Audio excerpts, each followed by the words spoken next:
वायु की अनुपस्थिति में क्या था बेटा? वायु माने यहाँ पर ऑक्सीजन की अनुपस्थिति में होगा। ये क्या है? वह श्वसन की प्रक्रिया होती है जो ऑक्सीजन की अनुपस्थिति में होता है, उसको बोलते हैं हम अवायवीय श्वसन, एन एरोबिक रेस्पिरेशन, है ना। यानी कि क्या होगा?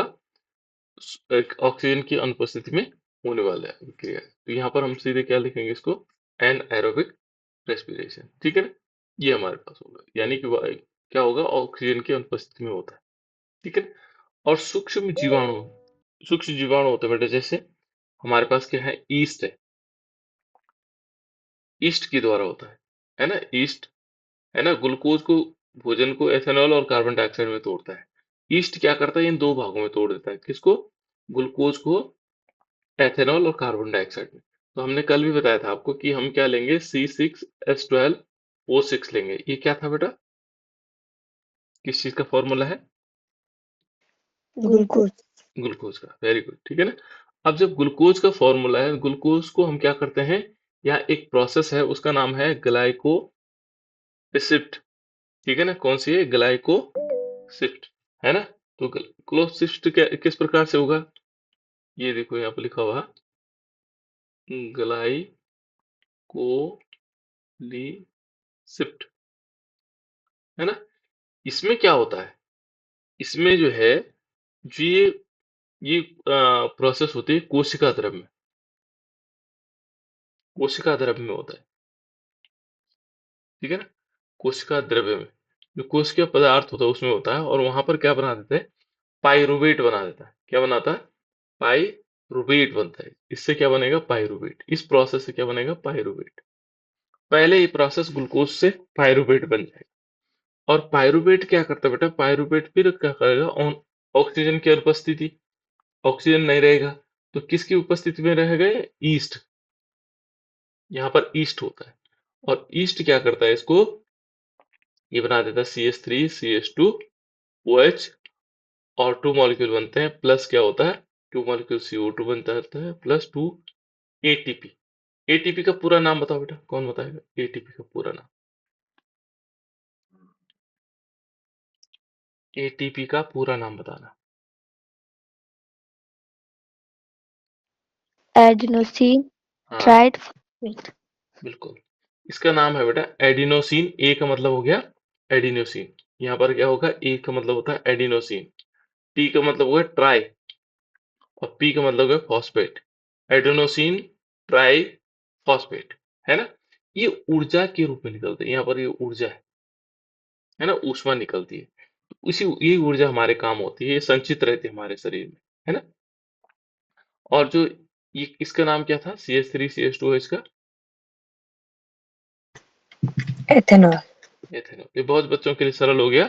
यानी कि जो CH3CH2 है बेटा, CH3CH2 और OH, इसको हम एथेनॉल कहते हैं। तो एक तो एथेनॉल बनता है, और दूसरा CO2 बनता है। CO2 का नाम क्या है? इसका नाम बताओ बेटा, क्या है? सी को क्या बोलते हैं? कार्बन। हाँ, और O2 को क्या बोलेंगे? ऑक्सीजन।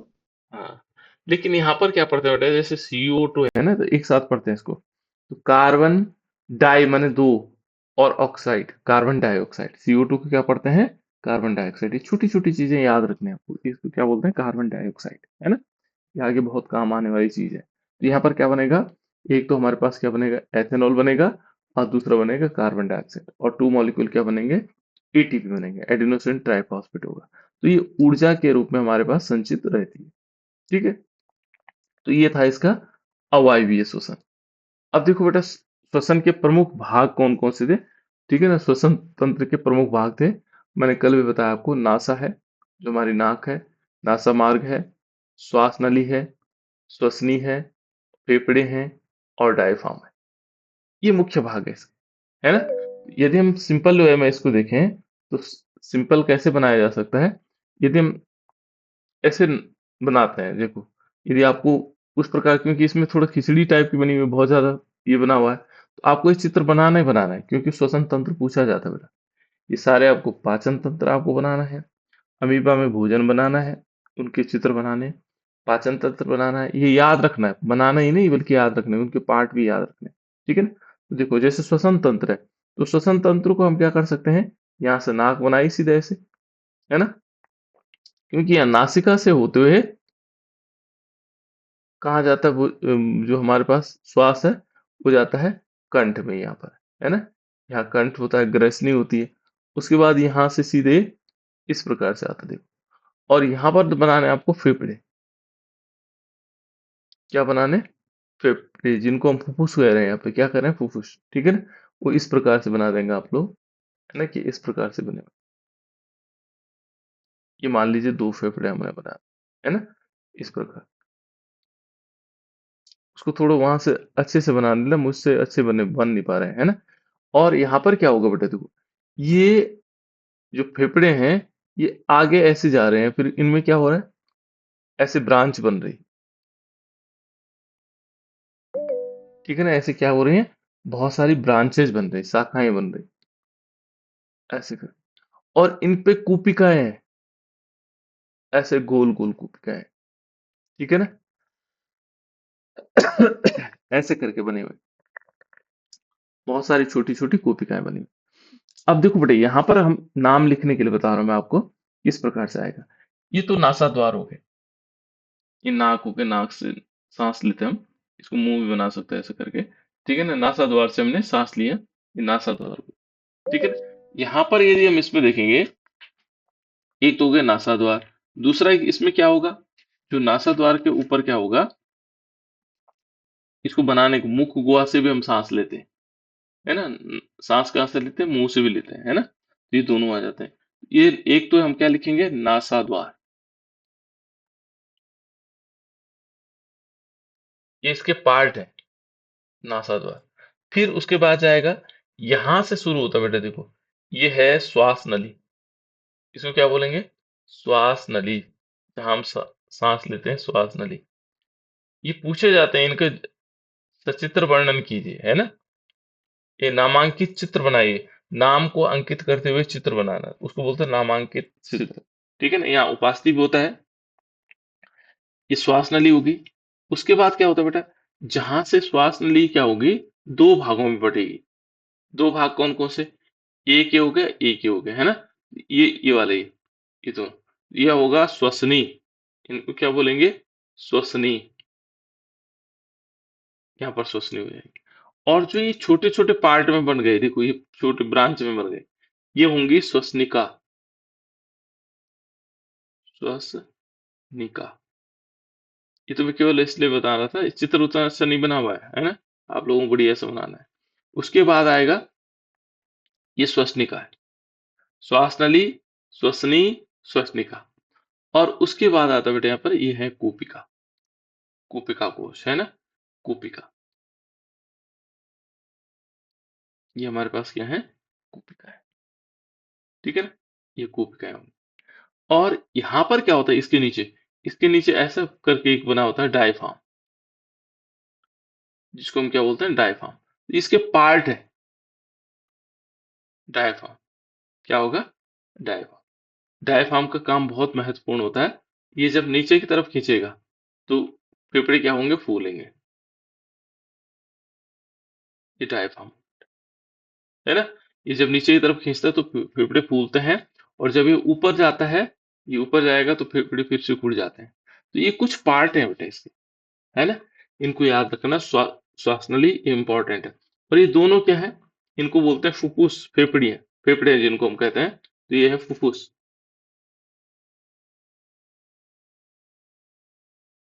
ये फुफ्फुस है ना? जिनको फेफड़ों को हम क्या बोलते हैं, फिर फुफ्फुस बोलते हैं।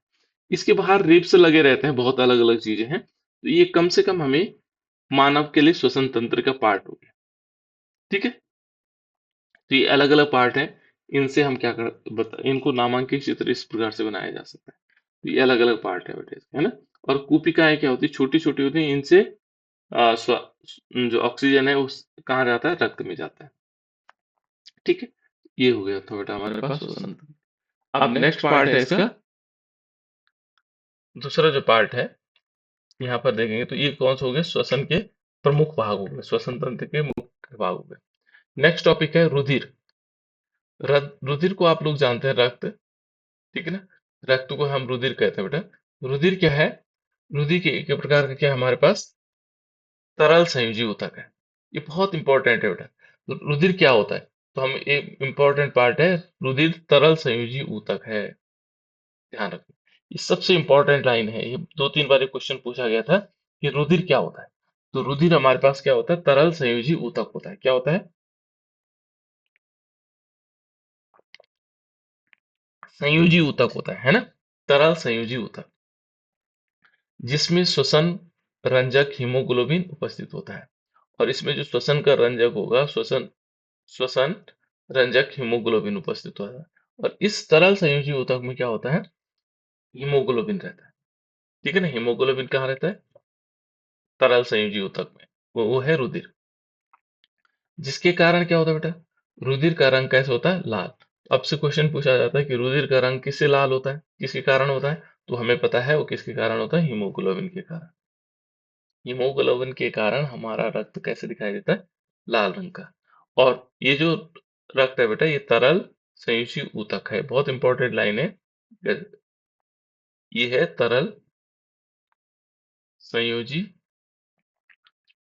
ऊतक। बहुत महत्वपूर्ण लाइन है ना। यानी कि जो रुधिर होता है वो हमारे पास तरल संयोजी ऊतक होता है, ठीक है ना।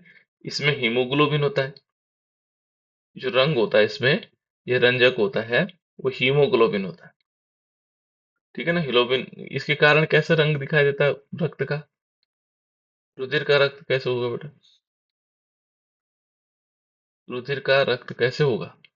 इसके कारण जो है रुधिर का, लाल बिल्कुल लाल बिल्कुल, है ना। इसके कारण लाल रंग होगा। किसके कारण होगा? हीमोग्लोबिन के कारण, ठीक है ना। और देखो ये कैसे, यहाँ पर एक और लाइन है, तरल क्षारीय माध्यम होता है। ये कैसे होता है? क्षारीय होता है। क्षारीय तो आप लोग जानते हैं, क्या होता है बेटा? क्षार। किसे कहते हैं हम क्षार? कोई बता सकता है क्षार किसे कहते हैं? कोई बच्चा बता दो। क्षार। छाछ हाँ। छाछ स्वाद में कड़वे होते हैं। स्वाद में कड़वे होते हैं। और लाल ला, लाल लिटमस को नीला कर देते हैं। हाँ, एक तो स्वाद में कैसे होते हैं? कसैले होते हैं। और लाल लिटमस को नीला कर देंगे, है ना। और नीले को लाल कौन करता है? अम्ल, ठीक है ना। यह दो प्रकार के होते हैं बेटा, देखो दो प्रकार लिखा है इन्होंने। एक प्लाज्मा, ठीक है ना, जो हमारे पास होते हैं। एक प्लाज्मा हो गया इसमें, है ना। और प्लाज्मा क्या होंगे? एक तो प्लाज्मा हो जाएगा, और दूसरा होगा इसमें रुधिर कणिकाएं। और रुधिर कणिकाएं, एक तो प्लाज्मा है, दूसरा इसमें दो पार्ट हो गए ना इसके, एक तो ये हो गया, और दूसरा क्या होगा? रुधिर कणिकाएं। रुधिर कणिकाएं, ये देखो हमारे पास क्या है? रुधिर कणिकाएं। एक तो प्लाज्मा है और एक रुधिर कणिका है। ये मुख्यतः दो प्रकार होते हैं इसके, ठीक है ना। किसके? रुधिर के। एक तो प्लाज्मा होगा, और दूसरा रुधिर कणिका है। और रुधिर कणिकाएं 3 प्रकार की होती है। फिर यदि देखोगे तो रुधिर कणिकाएं कितने प्रकार की होती है? 3 प्रकार। 1, 2, 3। कौन कौन से प्रकार होते हैं बेटा? यहाँ पर होगा आरबीसी, डब्ल्यूबीसी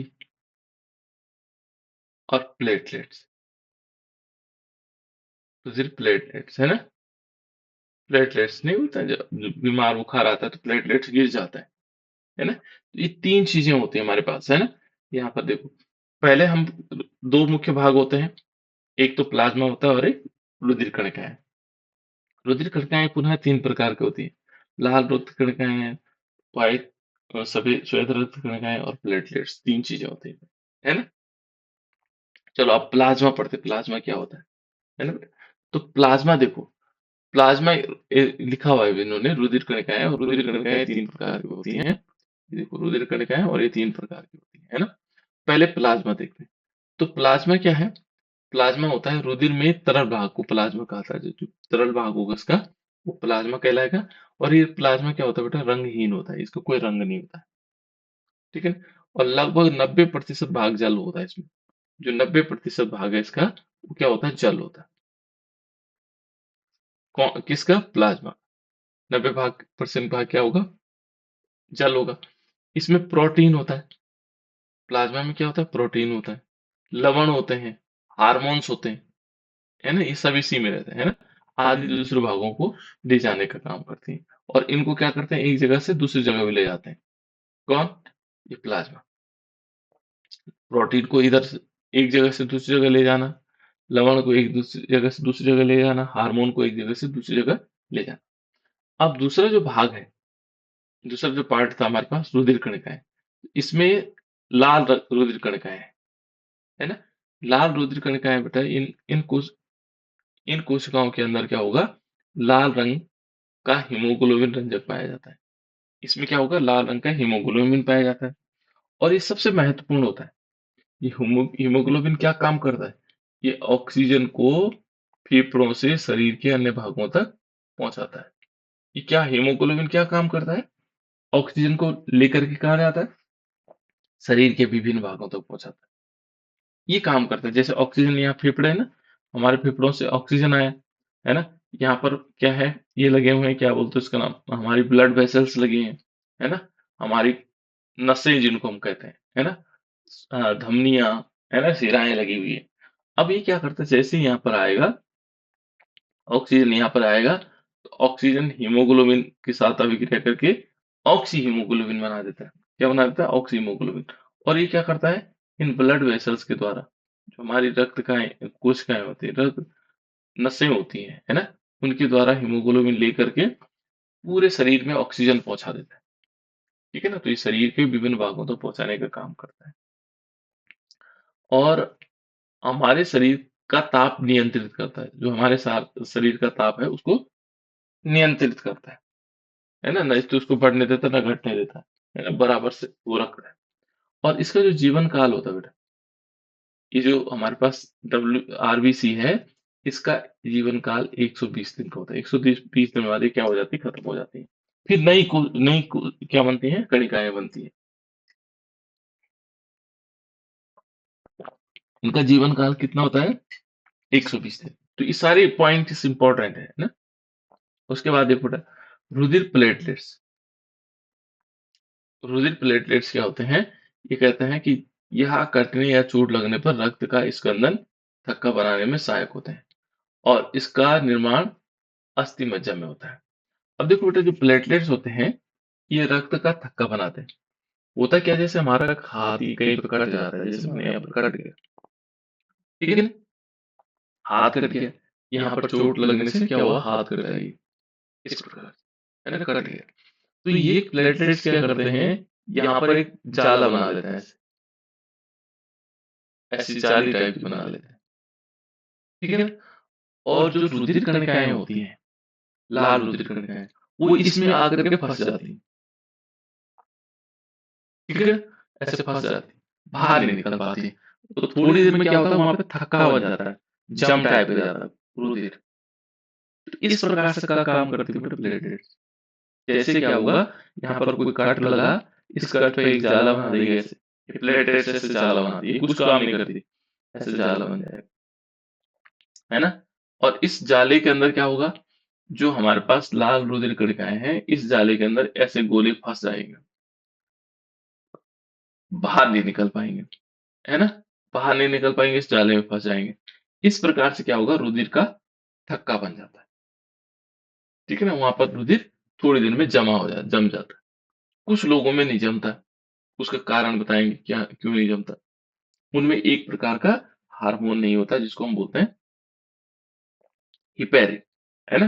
जो जमने नहीं देता। इस प्रकार। अब देखो बेटा, पौधों में भी परिवहन होता है। परिवहन का मतलब, जो हमारे शरीर में खनिज लवण है, भोज्य पदार्थ है, उनको एक जगह से दूसरी जगह ले जाना, ये है परिवहन। परिवहन वैसे गाड़ियों के लिए कहा जाता है परिवहन, है ना? लेकिन यहाँ पर परिवहन का मतलब क्या है? कि जो खाद्य पदार्थ हैं, जैसे जल हो गया, हमारे शरीर में भोजन हो गया, उनको एक जगह से दूसरी जगह ले जाने को परिवहन कर। यहाँ पर क्या होता है बेटा? परिवहन जो पेड़ पौधों में होता है, पौधों में परिवहन।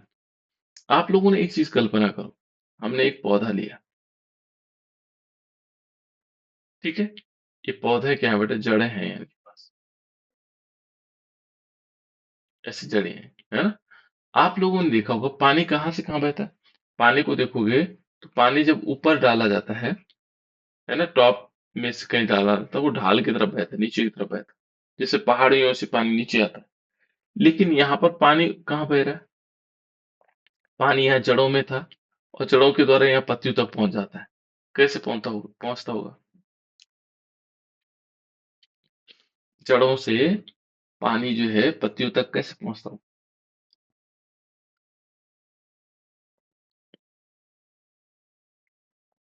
ये पहुंचता बेटा पराशर की क्रिया द्वारा, है ना, पराशर की क्रिया द्वारा। जैसे आप लोगों ने देखा होगा कि एक किशमिश लेते हैं ऐसे, है ना, और इसको पानी में डुबाते हैं, तो पानी इसके अंदर घुस जाता है, किशमिश के अंदर, और किशमिश क्या हो जाती है, फूल जाती है ऐसे। फूलती नहीं फूलती, यहाँ पर भी कोशिकाएं होते हैं ऐसे, चिपकी रहते हैं, एक कोशिका, दूसरी कोशिका, तीसरी कोशिका, है ना। ये पानी जो जड़ की कोशिकाएं हैं, देखो जो जड़ की कोशिकाएं हैं यहाँ पर, जड़ की कोशिकाओं में पानी गया, फिर इस पानी को फिर इसने इसमें ट्रांसफर किया, यहाँ से यहाँ गया, फिर यहाँ से यहाँ गया, फिर यहाँ से यहाँ गया, और इस तरह कहाँ तक पहुंचता है। और ये क्रिया कौन सी होती है, पराशरण क्रिया होती है। इस क्रिया को क्या कहते हैं, पराशरण की क्रिया, ठीक है ना। और पौधों में जो परिवहन होता है, वो दो दो परिवहन होते हैं यहाँ पर। एक होता है जाइलम के द्वारा, और एक होता है फ्लोएम के द्वारा। इसको दारू भी कहते हैं बेटा, है ना। दूसरा नाम इसका दारू भी है, किसका, आ, जाइलम का, ठीक है ना। ये साइंटिफिक वर्ड है हिंदी में, है ना। तो यहाँ पर ये है जाइलम, हाँ मेन जाइलम से याद रखना है इसको, ठीक है ना, जाइलम। तो जाइलम देखो, जा से क्या होता है, जल होता है, देखो कितना बढ़िया शब्द है, जाइलम। तो याद रखने के लिए, जाइलम में जा है, जाइलम से जल। तो देखो जाइलम क्या करता है, जो जल है बेटा और खनिज लवणों को जमीन से पेड़ों के विभिन्न भागों तक पहुंचाता है। ये बहुत इंपॉर्टेंट है बेटा। जाइलम का क्या काम है, दो काम रहते हैं, एक तो जल हो गया, जाइलम का जो काम है, एक जल हो गया, और दूसरा खनिज लवण हो गया।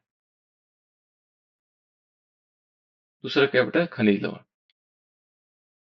जाइलम का क्या काम हो गया, ये जल हो गया और खनिज लवण को, इनको जड़ों से, जो जमीन से है ना, जमीन से पेड़ के विभिन्न भागों तक पहुंचाता है।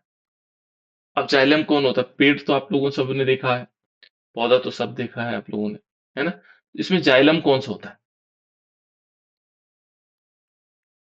पेड़ में जाइलम कौन सा भाग होता है बेटा, कैसे पता लगाएंगे। पेड़ के बाहर एक खाल होती है, होती नहीं होती, खाल होती है इसके बाहर, अंदर तो हार्ड पार्ट होता है, बाहर इसकी खाल होती है, प्रत्येक पेड़ की खाल होती है ना। तो जो ये खाल वाला भाग है, जो बाहर वाला भाग है, ये है बेटा जाइलम। ये क्या है, ये जाइलम है, इसी को हम क्या बोलेंगे, जाइलम। ये हमारे पास जाइलम, ठीक है ना। और ये क्या काम करेगा, जो जाइलम है, एक जल और खनिज लवण को पेड़ के विभिन्न भागों तक पहुंचाने का काम करता है। Yes. जैसे आप लोगों ने देखा होगा, गांव में पेड़ को सुखाने के लिए क्या करते हैं, इसके जाइलम को काट देते हैं, चारों तरफ से एक रिंग लगाते हैं इसमें, ऐसे रिंग लगाते हैं। तो ये रिंग लगाने से क्या होगा, रिंग लगाने से, ये देखो, खनिज, सॉरी मैंने गलत बता दिया बेटा, जाइलम ये नहीं, जाइलम अंदर वाला पार्ट है, जो हार्ड वाला पार्ट, खाल नहीं होती, खाल तो फ्लोएम होती। ओहो, गड़बड़ हो गया था, देखा, यहाँ पे इस प्रकार से, ये देखो पत्तियां है ना। तो जाइलम क्या है, जाइलम जल और खनिज लवण।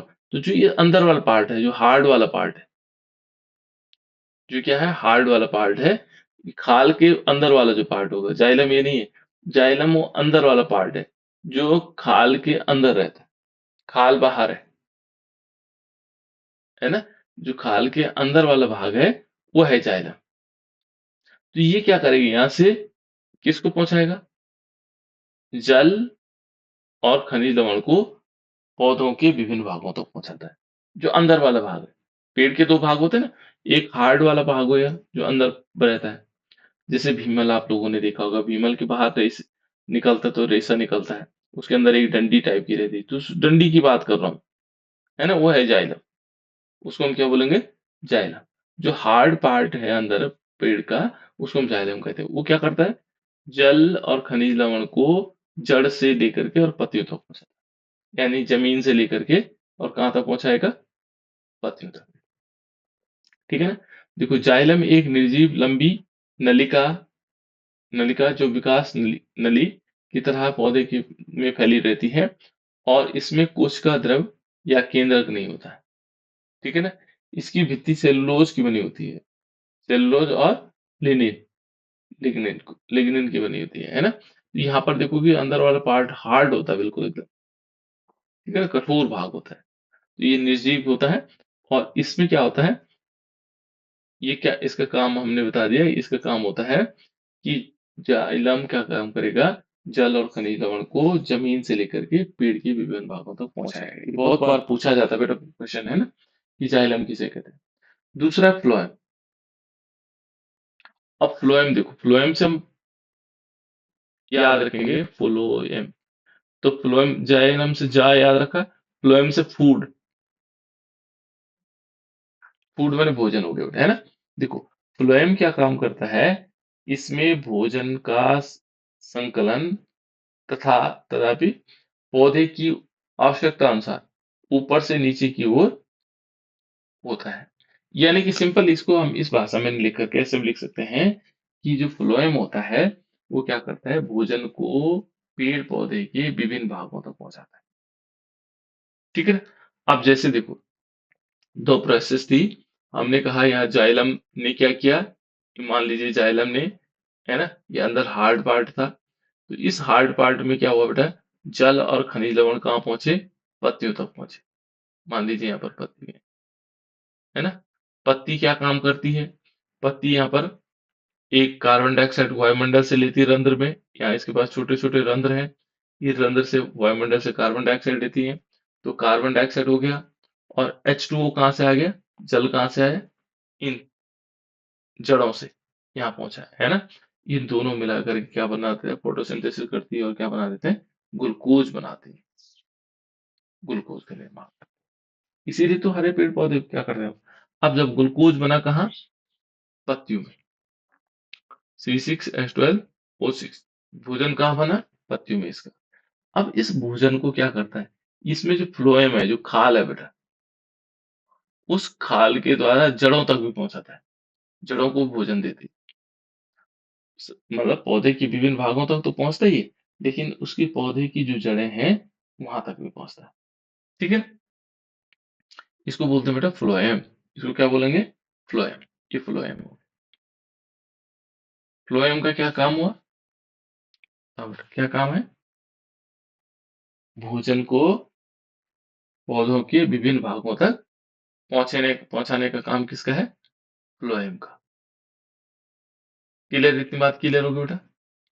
फ्लोएम का क्या काम हो गया कि जो हमारे पास भोजन बना हुआ है, भोजन में ग्लूकोज बना हुआ है, उसको पौधे के विभिन्न भागों तक पहुंचाने।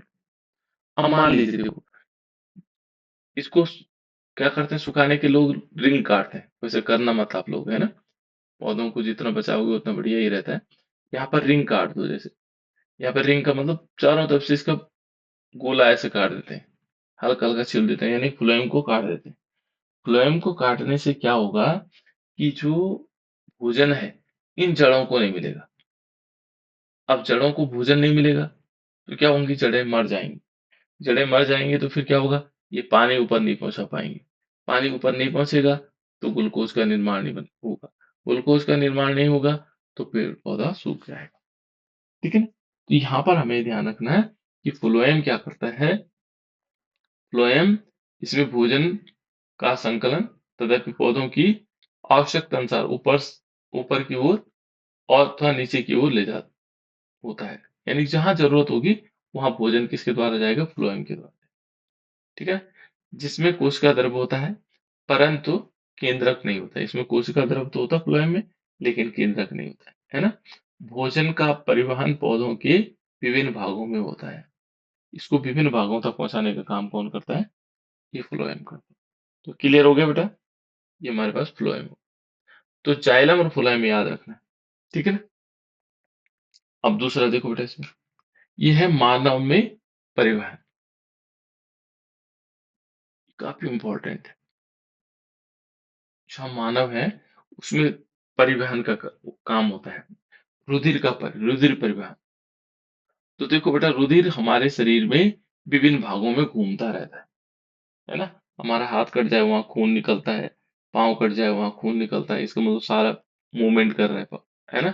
घूम रहा है, ठीक है ना? तो ये देखो बेटा, जो ये इसका काम होता है मेन, इसके लिए होता है हृदय, जिसको हार्ट कहते हैं।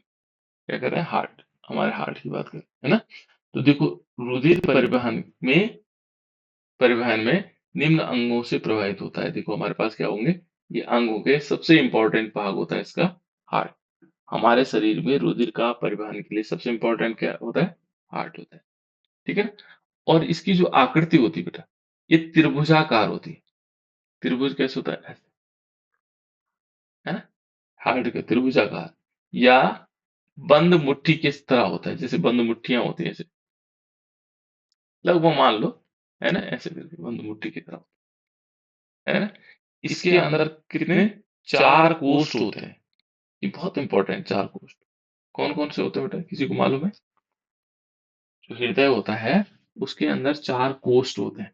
कौन कौन से होते हैं? मानव हृदय के अंदर, जो मानव होता है ना, उसके हृदय के अंदर चार कोष्ठ होते हैं।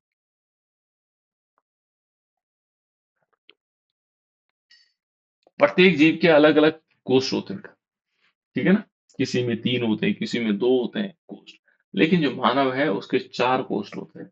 कौन कौन से होते हैं? दो होते हैं अलिंद, और दो होते हैं निलय। ध्यान रखना, दो अलिंद होते हैं और दो निलय होते हैं। ऑरिकल्स और वेंट्रिकल्स अंग्रेजी में कहते हैं उनको, ऑरिकल्स एंड वेंट्रिकल्स। इनमें कितने कोष्ठ होते हैं? चार कोष्ठ, ठीक है ना? ये सबसे इंपॉर्टेंट पार्ट है इसका, कि मानव हृदय में कितने कोष्ठ होते हैं, ठीक है ना? तो हमारे चार कोष्ठ होते हैं, ठीक है ना? जिसमें हृदय के ऊपर वाले दो प्रमुख दो प्रमुख सिराओं में अशुद्ध रक्त प्राप्त होता है। जो दो दो ऊपर के होते हैं उनमें अशुद्ध रक्त प्राप्त होगा, और दो निलय पूरे शरीर को फेफड़ों द्वारा अशुद्ध रक्त को पहुंचाते हैं। ये निलय है, ये क्या करेंगे, इस अशुद्ध रक्त को पूरे शरीर में पहुंचाते हैं। देखो, बायां अलिंद, दायां निलय, बायां निलय। देखो, बायां अलिंद और बायां निलय, दायां अलिंद और दायां निलय से मिला होता है, मिलकर बना होता है। हमारे पास चार कोष्ठ हैं। चार कोष्ठ कौन कौन से बेटा? एक तो हमारे पास बायां अलिंद है, बायां निलय, दायां अलिंद है, और दायां क्या है? निलय। ये चार कोष्ठ है हमारे पास, बायां अलिंद, बायां निलय, दायां अलिंद, दायां निलय। इनसे मिलकर के हमारा हृदय बन इनसे मिलकर के क्या बनता है? हमारा हृदय का निर्माण होता है। अच्छा, देखो ये कहता है बेटा, जब निलय क्या करेगा, निलय निलय का मतलब क्या हो गया? हृदय से बाहर शरीर के शेष भागों में रुधिर पंप करने के लिए संकुचित होता है। यानी कि हमेशा ध्यान रखना, निलय क्या काम कर रहा है? संकुचित हो रहा है, और उससे क्या होगा? जो रक्त है वो शरीर के विभिन्न भागों तक पहुंच रहा है, ठीक है ना? और उसके बाद कहता है, देखो, जिसमें रक्त अलिंदों अलिंदों में वापस वापस नहीं जा सकता, अलिंदों में वापस नहीं जाएगा, ठीक है ना? तब क्या माना जाता है? तो इसमें तब हृदय हमारे शरीर के चारों ओर रुधिर पंप करता है। देखो, हृदय की संरचना बता दो पहले। ये है, हमने आपको बताया हमारे पास क्या है? चार अलिंद है, सॉरी, दो अलिंद है और दो नील है। तो देखो यहाँ पर बाया बाया अलिंद, यहाँ पर आपको दिखाई दे रहा होगा, ये बाया अलिंद है। ये इसको थोड़ा कलर चेंज कर देता हूँ। देखो, ये हमारे पास अलिंद है, यहाँ दिखाई दे रहा होगा आपको, ये इतना भाग, ये अलिंद है, और कौन सा है? बायां अलिंद। हमारा हाथ दाहिना हाथ है ना इस तरफ, तो दाहिने हाथ की तरफ जो होगा वो बायां अलिंद होगा। ये जब हम उल्टा खड़ा होंगे तो हमारा बिल्कुल बाएं तरफ हो गए, तो बायां अलिंद है। दूसरा, बायां निलय, ये देखो यहां से लेकर के इतना जो ये भाग है लंबा सा, ये क्या है? बायां निलय है। देखो बायां निलय, ये पूरा इतना भाग जो दिखाई दे रहा है। अब हम दाएं तरफ आते हैं, दाहिनी तरफ देखो, यहाँ पर है दायां अलिंद, ये इतना दर है दायां अलिंद, ये फिर है दायां निलय, दायां निलय ये देख लो, ये नीचे की तरफ। तो इसके चार कोष्ठ हैं बेटा, कितने कोष्ठ हैं? चार कोष्ठ। ठीक है ना? अब यहाँ क्या होता है? हमने कहा रक्त, रक्त देखो, रक्त क्या होगा? निलय से शरीर के विभिन्न भागों में जाता है, ये है निलय। ये जो नीचे वाला भाग है, ये निलय है, तो ये भी निलय है। लेकिन यहाँ दो पार्ट है। जब ये निलय से क्या होगा? देखो ये निलय है ना, निलय से देखो यहाँ से रक्त देखो अलिंद में आया। यहाँ देखो किस प्रकार से हो रहा है, इस प्रोसेस को थोड़ा समझना है। यहाँ देखो हमने कहा ये आया, देखो यहाँ से रक्त आ रहा है ना? ये कहाँ आया? पहले आया अलिंद में। अलिंद ने किसको भेजा, किस में भेजा इसको? निलय में। ये है निलय।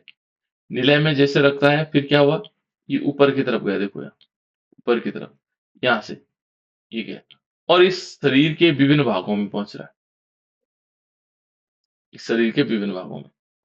ठीक है? सेम यहाँ पर क्या होता है? देखो बायां अलिंद में क्या हुआ? ये रक्त आया, लेकिन इनके कलर अलग अलग है बेटा, ध्यान रखना। ये कैसा कलर है?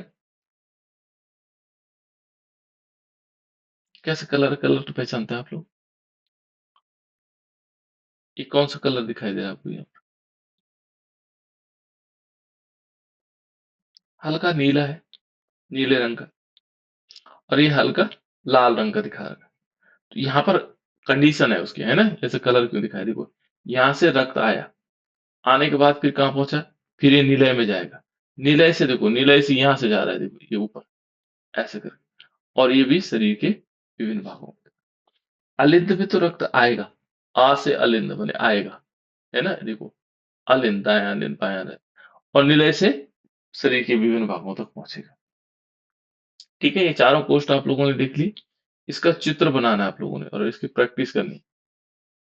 ये पूछा जाता है बेटा, मानव हृदय का नामांकित चित्र बनाइए। ठीक है ना? और उसकी क्रिया विधि को समझाइए। ठीक है? यहाँ पर हमारे पास कितने हो गए?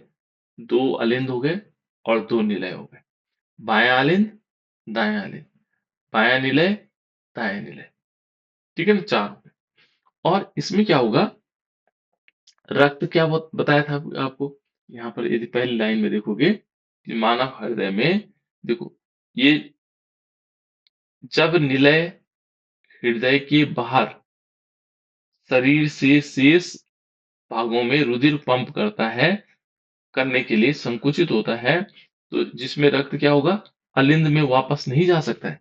देखो यहाँ पर देखो, जैसे यहाँ पर क्या है?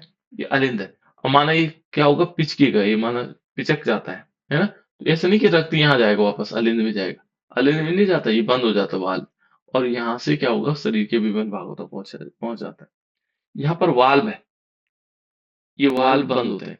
नहीं बोलते हैं कि इसके हृदय के, या इसके हार्ट के, या इसके दिल के वाल्व खराब हो गए, है ना? तो यहाँ है बेटा ये, है ना? यहाँ पर वाल्व होता है। ये वाल्व क्या करता है? यहाँ से रक्त अंदर तो आने देता है, लेकिन जब ये पिचकता है, सिकुड़ता है, तो रक्त, यहाँ पे वाल्व बंद हो जाता है, ये रक्त वापस नहीं जाता, बल्कि यहाँ से शरीर के विभिन्न भागों वापस जाएगा, तो फिर दिक्कत हो जाएगी, है ना? जिनके वाल्व खराब होते हैं, तो रक्त यहाँ से वापस जाता है, जो क्या करता है? शरीर को नुकसान पहुंचाता है। तो ये वाल्व ठीक करने पड़ते हैं, है ना? तो इन वाल्वों को ठीक किया जाता है। तो वाल्व समझ में आ गया? यहाँ पर इस टाइप से, यहाँ पर रक्त क्या करेगा? अलिंद से जब आएगा तो वापस नहीं जाएगा उसमें, ठीक है ना? उसके बाद क्या जाएगा? इसके विभिन्न भागों तक पहुंचेगा। ठीक है? विभिन्न भागों तक पहुंचेगा। तो ये है बेटा इसकी। अब इसकी क्रिया विधि को थोड़ा समझ लेते हैं। देखो यहाँ पर कहता है, हृदय का मुख्य कार्य है शरीर के विभिन्न भागों तक रक्त पहुंचाना। जो हमारा हार्ट होता है उसका मेन काम होता है बेटा कि शरीर के विभिन्न भागों तक रक्त पहुंचाना, यही काम होता है उसका। और देखो हृदय क्या करता है, हृदय के निरंतर संकुंचन, संकुचन का मतलब पिचकना उसको है ना, संकुंचन और शिथिलन, फिर वापस अपने स्थिति में आना, हृदय स्पंदन कहलाता है। एक वो सिकुड़ता है और फिर फैलता है, दो कंडीशन करता है इसमें, सिकुड़ना और फैलना। हृदय क्या होता है, सिकुड़ जाता है और फिर फैलता है, ठीक है ना? और इसी को बोलते हैं बेटा स्पंदन।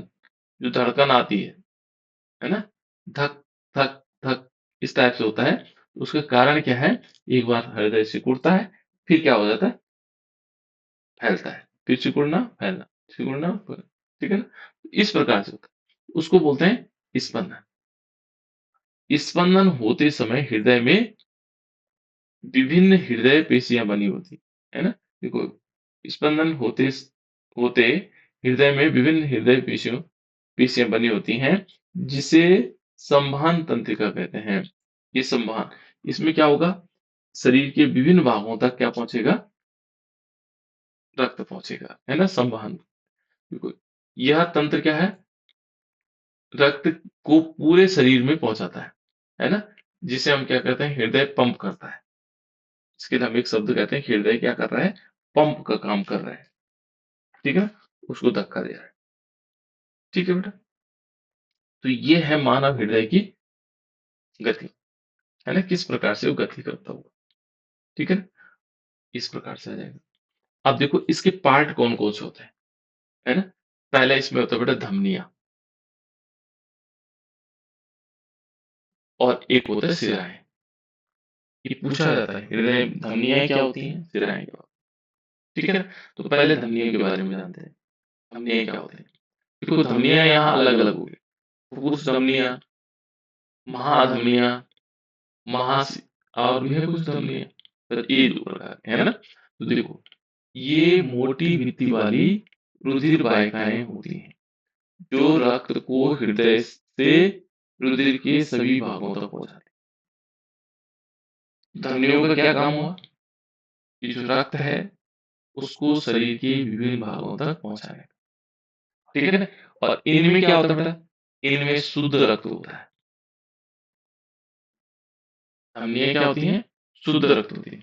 देखो यहाँ पर देखो आपसे क्वेश्चन पूछा जाता है, देखो यहाँ पर शुद्ध रक्त दिखाई दे रहा है आपको, ये लाल रंग बना रखे हैं, हल्का सा करके लाल,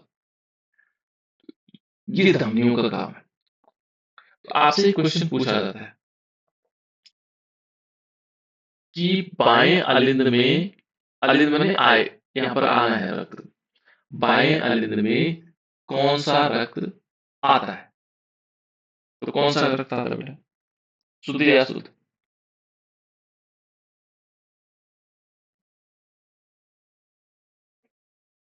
इसको याद रखना आपको, बसु के नाम से, इसको ऐसे नहीं, ऐसे लिखना, बसु।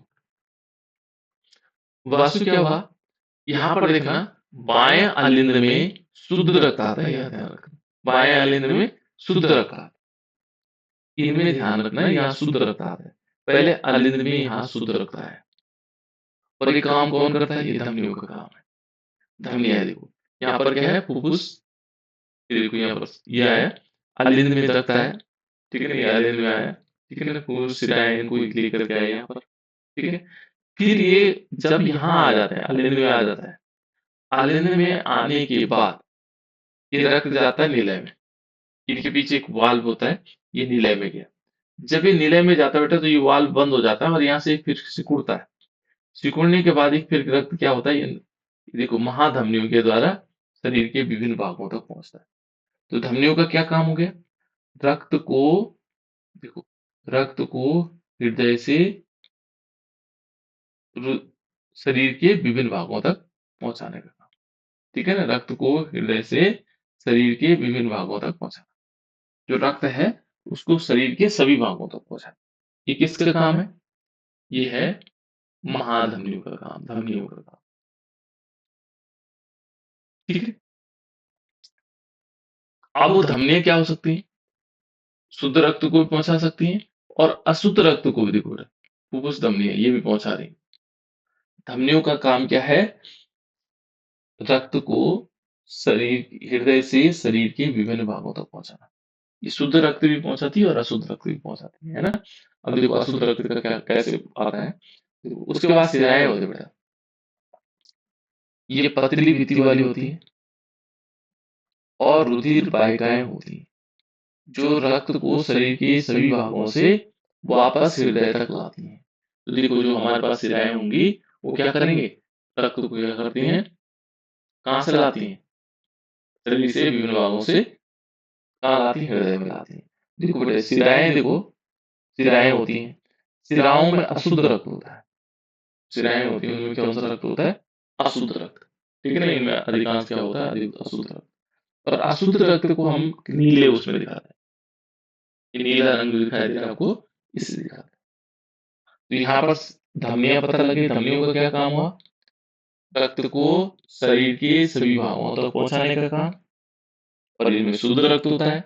और शिराएं क्या काम करती हैं कि शरीर के विभिन्न भागों से अशुद्ध रक्त को या रक्त को हृदय तक लाने का काम करती है शिराएं। ठीक है ना, और इनमें क्या होता है, अशुद्ध रक्त होता है। ठीक है बेटा। अब देखो कोशिकाएं क्या होती हैं, यहाँ पर यदि हम कोशिकाओं को देखेंगे, कोशिकाएं पतली भित्ति की होती है।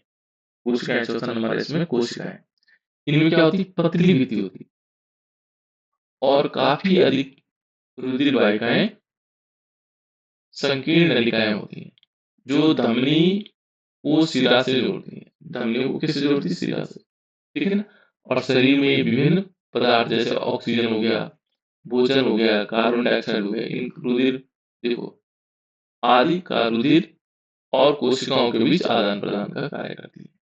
ये क्या करती है, कोशिकाओं के बीच क्या करती है, आदान प्रदान का कार्य करती है। जैसे ऑक्सीजन का हो गया, भोजन का हो गया, कार्बन डाइऑक्साइड, है ना, और रुधिर का भी आदान प्रदान करती है। किसके साथ, कोशिकाओं और रुधिर के बीच। माने यहाँ पर रुधिर है, ये रुधिर वाहिकाएं हैं, और यहाँ पर देखो ऐसी कोशिकाएं लगी हुई हैं।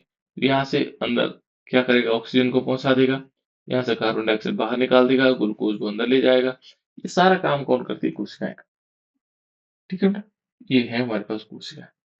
इसके बाद नेक्स्ट पार्ट होता है बेटा इसी का, लसिका है ना, लसिका है। इसे मैं कल बताता हूँ आप लोग, है ना, कि लसिकाएं क्या होती हैं।